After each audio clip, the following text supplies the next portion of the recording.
Assalomu alaykum, hurmatli Qo'shko'pir avtolider obunachilari. Xudo xolasa sizlarga Nexia 1 ni rodnoy kraskasini topib qo'ydik. Endi rodnoy kraska bo'lgan bilan mashinani ishi bor, xudo xolasa. Qaranglar.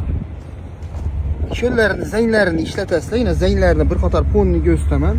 Mashinning holati o'ta zo'r holatda. Yurgan kilometrni keladigan bo'lsak, 186 ming kilometr yurgan. Speedometr yedamasligingizdan burun 140 ga chiqadi, xudo xolasa. Endi bu narsa lyuks konditsioner bo'ladi, eksklyuziv variant bilasizlar. Buni bilgan biladi, eksklyuzivlarni zavodskoy lyuk bilan keladi bu.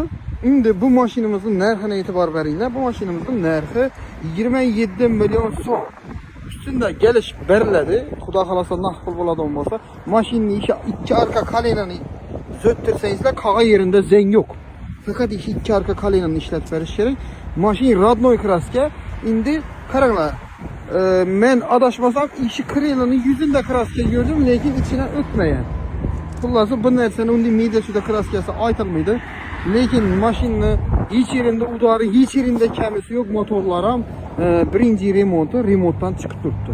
O'ta ideal holatda Nexia 1 mashinamizni sizlarga 27 million so'm qo'yib beramiz. Ustunda xudo xolasa kelishtirib, chiroyli qilib savdo qilib olsangizlar bo'ladi. Mashinamiz Qo'shko'pir avtoliderda sotuvda turadi. Nomerlarimizni qoldiramiz. 24 soat kelib savdolashlaringiz mumkin.